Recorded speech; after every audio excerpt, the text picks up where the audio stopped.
You're listening to Reignite, a podcast about seeing things from a different perspective. I'm Frankie. And I am Matt, a.k.a. Stormageddon. Matt, it's so hard being so far away from you now, especially since in our last episode, which we didn't mention at all, we were in the same place at the same time. Correct. Yeah, we recorded from two separate recording rigs within my apartment, which is why the audio sounds so different. And yes, we meant to mention it, and then instead we just did the final episode. We just got caught up. Yeah, in finishing the story and didn't Doing even say anything. So if you wondered why Frankie's audio sounded so incredibly crisp, it was because so crisp. They were using a much more expensive microphone for that recording. Yes. Thank you. Shout out to my dear friend. Yeah, shout out to my spouse, Sarah, for letting us use their recording setup. But it was fun to record in the same space, though the irony in which we still used Zoom and we're in two separate rooms, so it was almost not that different. But then we were able to go out for dinner afterwards. We were. It's true. It was lovely. So yeah. And it wasn't like 10 o'clock in the morning for you. That's also true. I mean, I'm up early anyway, but yes. So we are back to normal-ish now. And boy, Frankie, why don't you jump into our riveting summary? All right, now that our warden story is over, for the moment at least, we turn our attention to another timeline, one in which our warden does not survive the joining, and it falls to Alistair to end the blight. As a Darkspawn vanguard, we must follow the Archdemon's instructions and find our way to Fort Dracon, where a final battle will decide the fate of Denerim. It's funny, when I started this, I didn't realize it was an alternate timeline. I knew that we would fight the party members, but I didn't realize it was an alternate timeline where the warden didn't survive. I'm sure it says it somewhere, but like it does. When you're starting it, it's just like, now imagine a world in which your warden didn't survive the joining. Got it. And so we play as a Herlock, a lieutenant, and so I have a lot of issues with this DLC. I think so. It's interesting how they are teaching you new mechanics. You have to start by fighting some of the human soldiers, and then enthrall other members of the blight of this attacking force of the Darkspawn. And what killed me from the very beginning is, so you can only have 3 other Darkspawn following you around that you can control, just like your regular party. In order to get new members, you have to execute. Yeah, your member. I feel like that's unnecessary. But also, doesn't it also damage your chances? They don't tell you that. They say if you try and bring on a 5th person, they say you need to execute someone first. But they don't tell you how. Turns out you have to use the thrall command on someone you're already controlling, and then you'll automatically execute them and then be able to control someone. And so there's a moment later in this DLC where you need an ogre to smash a gate that I spent 20 minutes trying to figure out how to let go of control until I, on a whim, did it on one of the ones I was already controlling and then was able to control him and make him do his thing. It just, there are a lot of things I think that are wrong with this DLC. For one, I don't know what purpose it serves. So narratively, the idea behind this is it's what if the Archdemon won? So most of the events still play out as normal, like Rordan still damages him and puts him on the rooftop, but otherwise it's like you slowly dismantling the members of the party until you get to the final battle and then defeat them and win.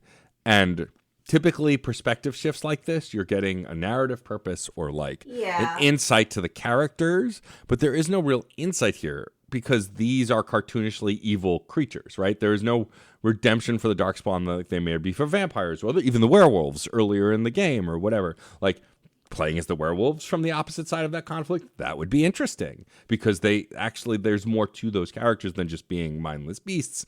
But for the most part, that's what the Darkspawn are, at least in this game.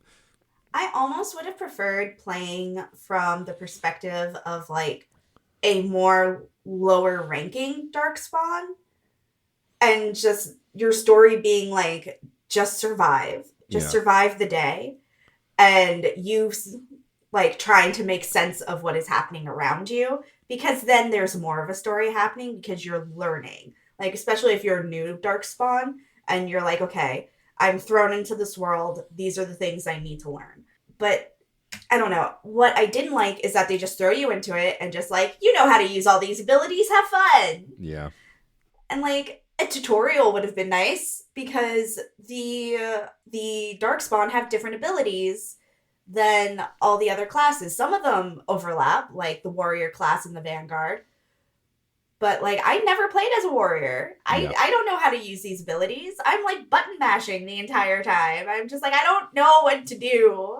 Yeah. I died so many times. Yeah, and it's also this weird thing where it's like, I mean, it's not too dissimilar from the regular party, whereas if all the party members, if any of your party members die, they get destroyed. And then, but if you die as the Hurlock, you can control the other party members, and if you survive, then he gets back up. Right. But the difference is he is the only one that can do that. So So you have to keep enthralling to keep your party full. Right. And I get that. Also, it shows that the Darkspawn are disposable, which we kind of knew already. That's how they treated each other.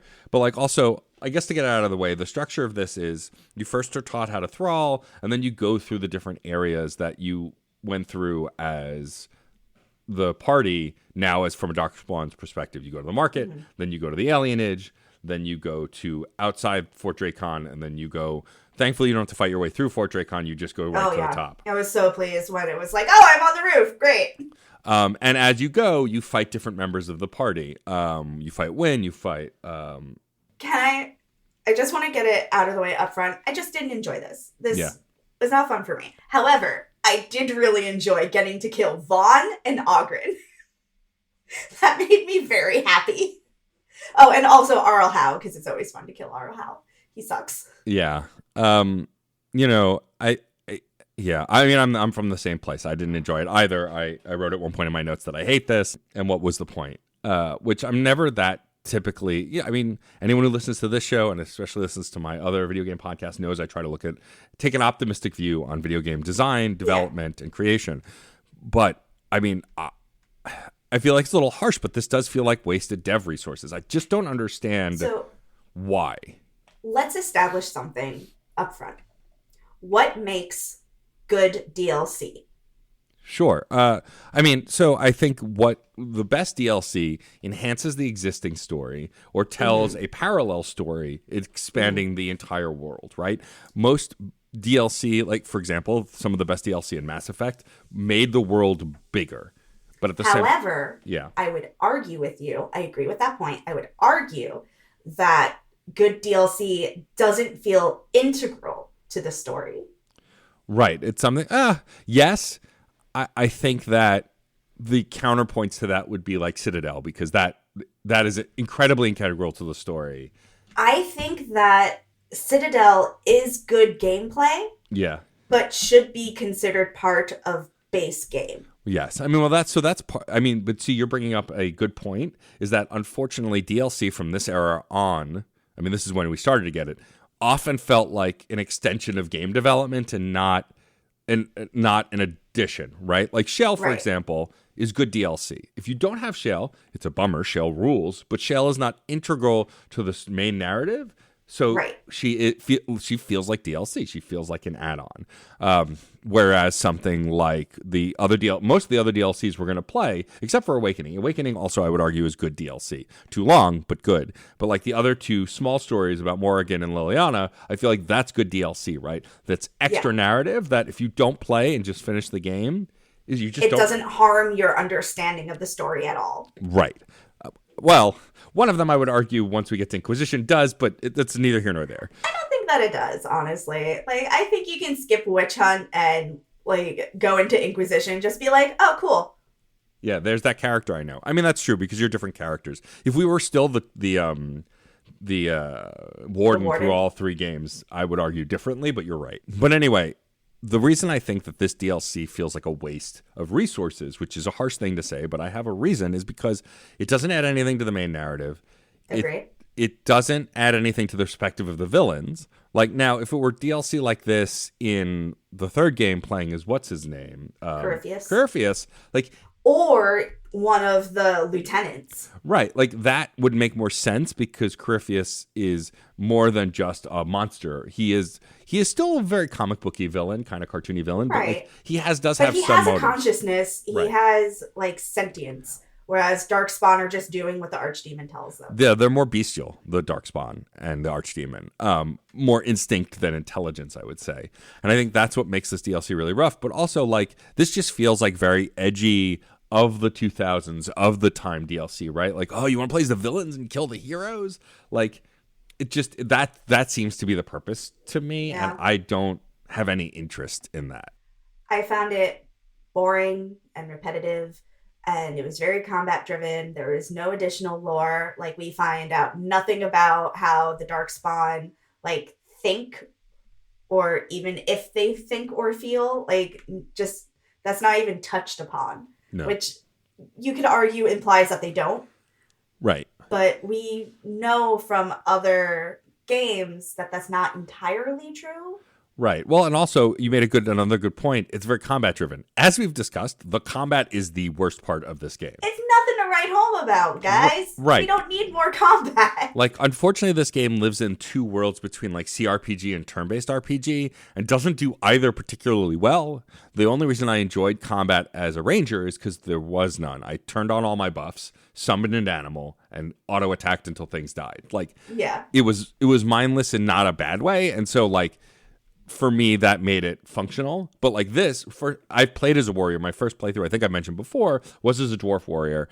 And that's way more engaging, but also more obnoxious. And it was more frustrating because the party's life mostly depends on you, right? You stay up, they stay up, kind of a thing. And so I think being the Herlock, being always in the fray, not really understanding the abilities, all of that stuff just made this for kind of a combat soup, which was not fun. Like, we've said it in Mass Effect also that the combat sometimes gets repetitive, but the thing about Mass Effect that at least makes it entertaining, especially in 2 and 3, is some of the special abilities you get that like change things up. The special abilities, at least in this first game, are like nothing phenomenal. I think the second game does it better and at least makes it more active and engaging. And the third game is the best of the three combat-wise. But none of these games prioritize combat in the same way the third-person shooter of Mass Effect does. And I think it's because it walks this line between different combat styles. This really acts like it's active combat, but it's not. You auto attack. You don't click to swing. The second game does that differently, and then the third game does it even more differently, and kind of, I think, gets to what they wanted to do here, but they couldn't quite like wrap themselves around it. And I think because this is so combat focused, it's what ultimately makes it the most boring, right? If it were narrative, even if the narrative was thin, that would at least be more engaging, because that's the stuff we've enjoyed the most from this playthrough. Yeah. I will say, though, that despite the combat largely being boring, is controlling the Shriek and controlling the Ogre were the most fun. Sure. Because with the Ogre, you can pick up a giant boulder and hurl it at things, and that's always delightful. What I love about the Ogre, like, so these little details were interesting, and I wish they'd done more of it. Both the Ogre and the Caster, I can't remember what the Casters are called. Oh, Emissaries? Emissaries. Their AoE attacks hit everyone, not just the heroes. Whereas... Yeah, I mean, it's for the heroes, too, when they do AoE. Oh, is it? Okay, I didn't realize. Yeah. I think that's very funny. There's little concern for your allies as a Darkspawn. I did like controlling the Ogre. It reminded me of the only thing I liked about the Nightmare Fade sequence. Yeah, where you got to play you were as the golem. And you got to throw That boulders. Reminds me, that was another, like, little complaint that I had. While playing, you're attacked by Canary mercenaries, yeah, steel golems, and werewolves. And none of them were in the final battle. None of them were in our final battle. That's true. Yeah, I guess that makes sense. If you don't destroy the anvil and if you don't free the werewolves, then they probably are your allies later in the game, which I hadn't thought of that because I've always done that the 2 times I've played it. So this tells me that Alistair makes bad decisions. Yes. I mean, that's also the sad thing about this, is it's like really painting Alistair as this failure, which, look, I agree that I think Alistair on his own probably would have made poor decisions, but it just... I don't think he would have made the worst decisions, though. I mean, it's hard to say. I think that ultimately, the one fun thing was to see how all the classes were meant to be played. Like, I say always, I've played the game twice. In the 2 playthroughs I've done, Liliana's been a rogue with two melee weapons.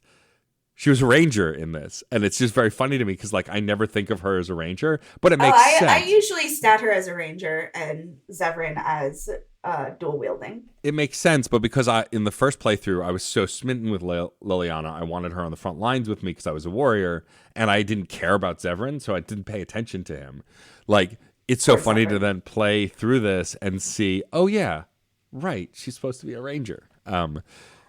It just was. Oh, I'm sorry. I was just gonna say, I think that I'm just really frustrated that it doesn't seem like there was the same care taken in this DLC as there was in the other DLCs we've played through the main playthrough and the main game itself. Yeah, I agree. I would have liked to see like some cutscenes of these characters making last stands. Yeah. And we got a little bit of that in the final, like in the actual game, but not really. And this felt like a really good moment for like Wynn to get a like you shall not pass kind of moment out of this, or for Sten to like have a very brutal death. Like you could have, if you're gonna lean into the whole killing the heroes thing, at least give them good death scenes. Right. Like you might as well. But that being said, who did it upset you the most to have to kill? Darkspawn. Oh, yeah. I actually didn't have to kill Darkspawn. Someone else did, but I was sad about it when I saw it in the cutscene. Yeah. Also, I didn't realize that was his default name is Barkspawn. Yeah, Barkspawn is his default name. Bark Ruffalo is the name that I like to give him. Yeah. Thankfully, he didn't carry over my name from my save. That would have made that even worse. Yeah, that would have sucked. What about you? For me, the second I saw Alistair, I was like, oh no, I have to kill Alistair.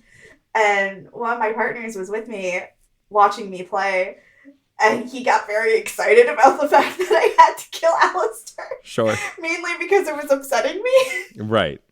That makes sense. And it was just like, oh no, my baby! And Mal goes, the Archdemon's your baby now. Not wrong.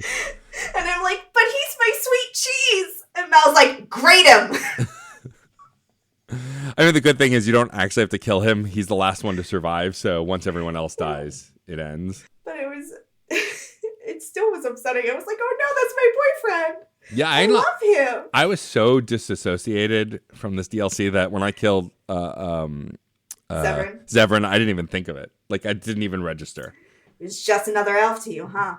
Pretty much. Like, because this DLC doesn't make me feel like I should care. I know. No, I know. I agree with you.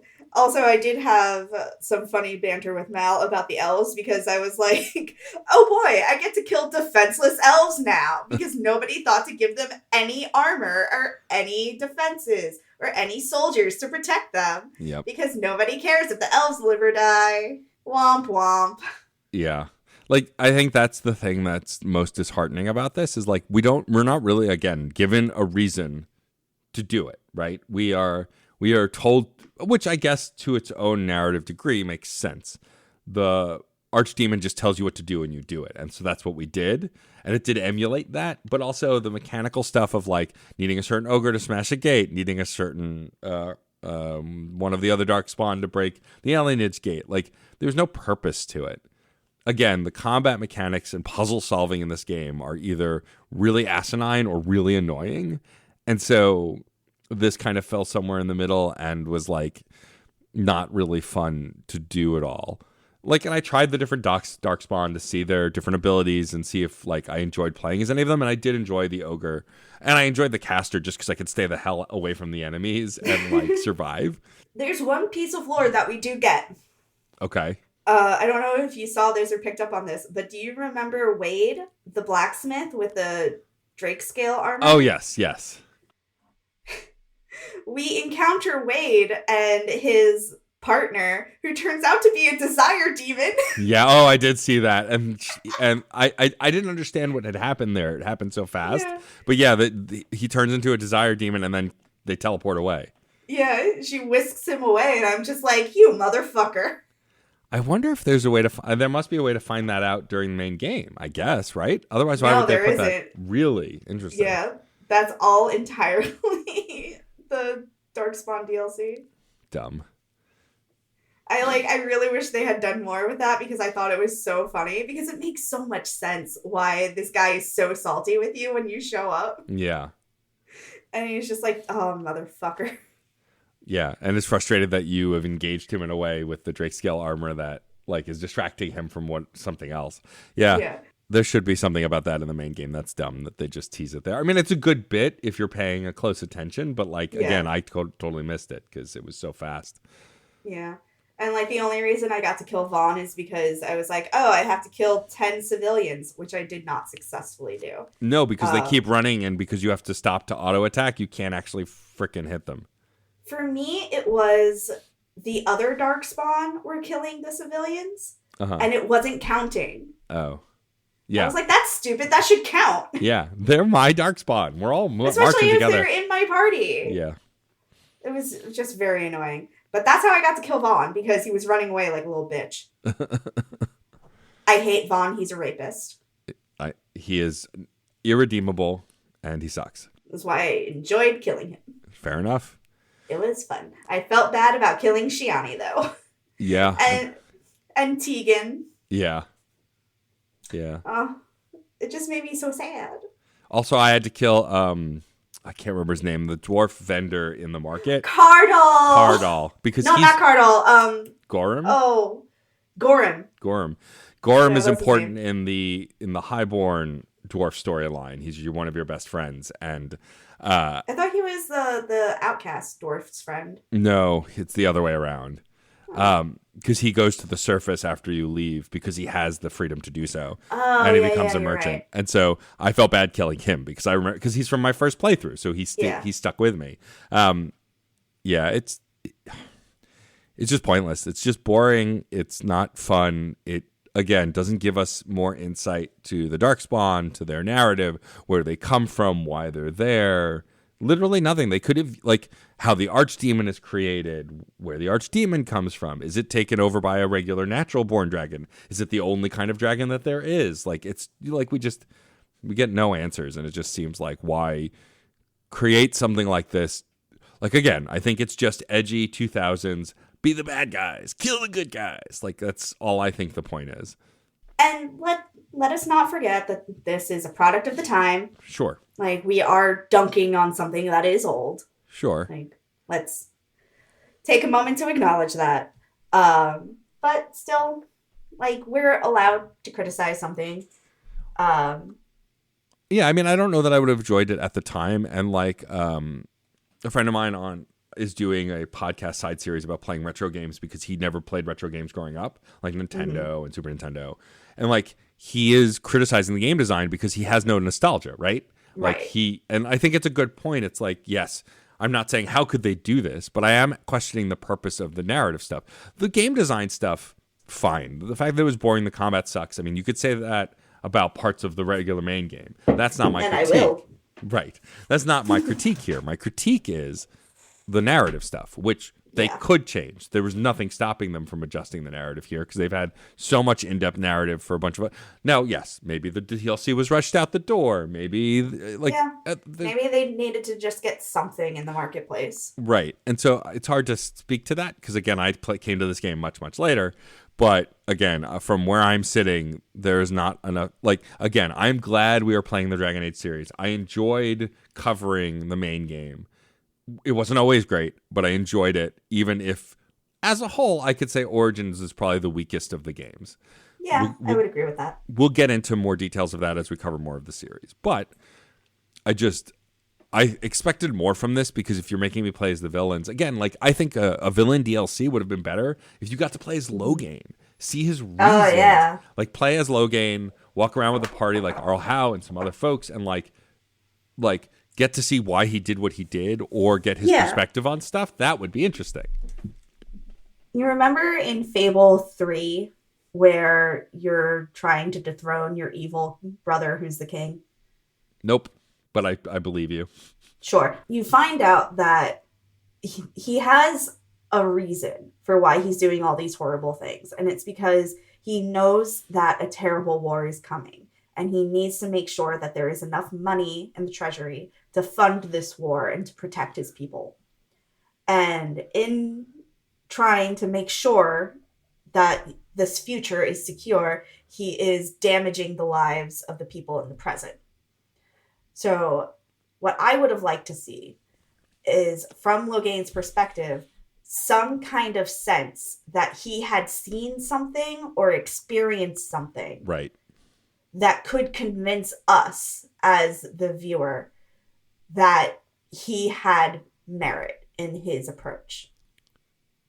Yeah, I agree. I think it would have made for better, more dynamic storytelling. It would have made it more interesting, to say the least. Because, yeah, I mean, and as Dorian Gamer in the Discord has said, like, there's a Loghain book, and the Loghain book gives you a ton of backstory to not necessarily redeem his character, but, like, explains, inform it. And, like, this DLC could have been, like, an adaptation of that, and I don't know when the book came out or whatever, but, like, yeah, I think that would have been way more interesting. Like, just in the same way that if they ever did a DLC where you played as the Elusive Man, I know they've done comics about his escapades before he was the Elusive Man.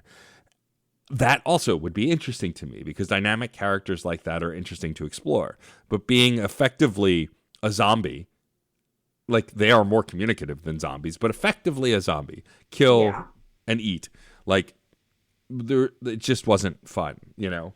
Like, the reason Stubbs the Zombie as a video game exists and is fun is because it's a goof on being a zombie.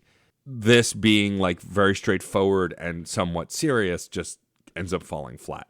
Honestly, I don't want to spend another half an hour talking about how much we hated this. No. So why don't we decide what we want to play next? Yes. So, as we had said last time, there's still a handful more DLCs. The one that is definitely being last is Awakening, because it's the longest.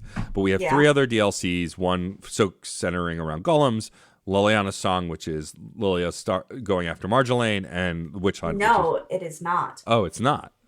It is a prequel. Oh, it's a prequel. Oh, Liliana's Song is the story of what happened between her and Marjolaine. Interesting. Yes. Okay. I didn't know that. So that, and then Witch Hunt, which is post-game, where'd Morgan go, what happened after the final battle. Yeah. I want to do Liliana's Song. Okay. And here's why. The Golem DLC uses our current or our new warden, depending on how the game ends. And it is, I think, probably going to be more similar to the Darkspawn DLC. And I don't want to do 2 episodes in a row where we're like, I don't think that's fun for either of us or anyone who's listening. So I think the Liliana Song DLC, it provides story. There is some combat, and it also provides context for Liliana's life before meeting the warden. Okay. I think that makes sense. I think probably what we should do is Liliana's Song, Witch Hunt, Golem, and then Awakening. Because if I would flip Golem and Witch Hunt. Oh, you want to, like... Okay. Sure. Works for me. Yeah, and then we'll do Awakening. Right, which will be many episodes. I'm thinking 3 to 4. That's many comparatively to the other DLCs. Yes. Okay, so we're going to do Liliana's Song next. Yes. I'm excited. I remember enjoying it. Like, it's not particularly long. It's not particularly complicated. But you do learn more about Liliana and what she was like before Marjolaine betrayed her. And I think I stated in the previous episode, but in case I haven't, I have not played any of these DLCs except for Awakening. So Awakening, I'll be able to compare to previous playthroughs, but the rest of these are all first-time experiences for me. Hopefully I enjoy this one more than the Darkspawn DLC. I think you will. That's why I suggest it. Makes sense. Okay. So if you like what you heard here, don't forget to follow us on social media. We're Reignite Pod on Twitter, Tumblr, and Instagram, and Blue Sky. Yes. Facebook.com/reignitepod, or you can send us an email at reignitepod@gmail.com. You can also find us on Twitter at FrankieBWrites and at FunandGamesPod. Matt and I are both also on Blue Sky. I am still Frankie B. Wrights, and Matt is DJ Stormageddon. Yes, correct. Don't forget to rate, review, and subscribe on your favorite podcatcher if you can. It helps us get seen so other people can find us. We're also members of the Certain Point of View Podcast Network. You can visit certainpov.com to find more nerdy podcasts, each with a unique point of view. You can also find a permanent invite link to our Discord server on the website and join in the conversation. We are constantly talking about video games, books, TV, and movies, especially now that the writer's strike is over and they got a good deal. Now just the actors. Come on, let's go. Everyone strike. It's hot strike summer, even though it's not the summer anymore. Yeah. It's cool strike fall now, baby. Yeah.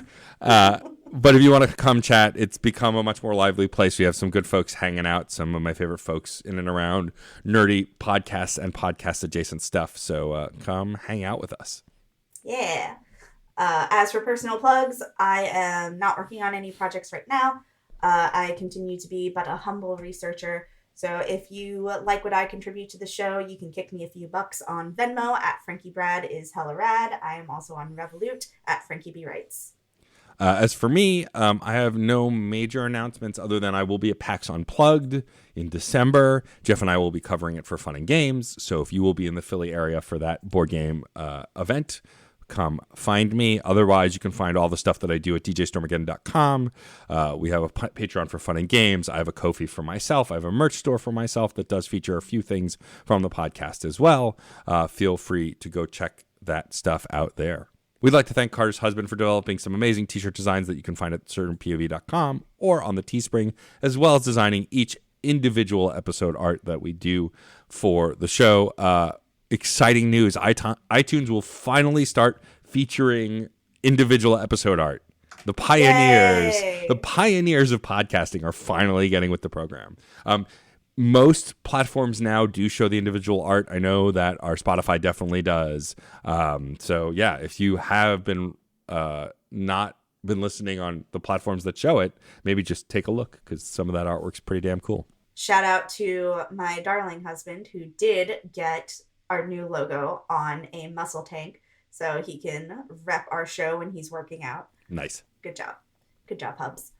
So I'd like to thank Radic Wade and Echoes of Oblivion for our theme music. Thank you so much. Also, thank you to the incredible Red Spinks for our brand new logo, as we just talked about. To see more of his work, you can go to Chaos Does Art on Instagram. I'm Frankie. And I am Matt, a.k.a. Stormageddon. Remember, Grey Wardens. In war, victory. In peace, vigilance. In death, sacrifice. Okay, bye.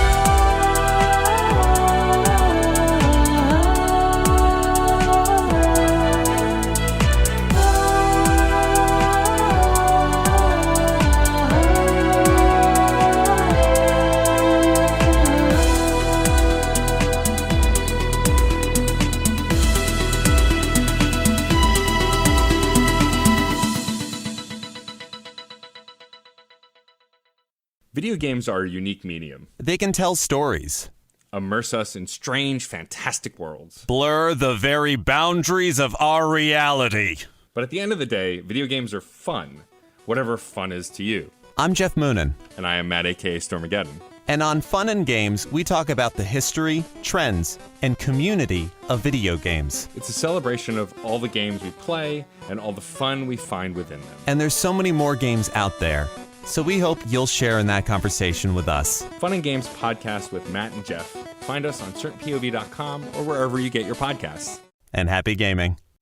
CPOV. CertainPOV.com.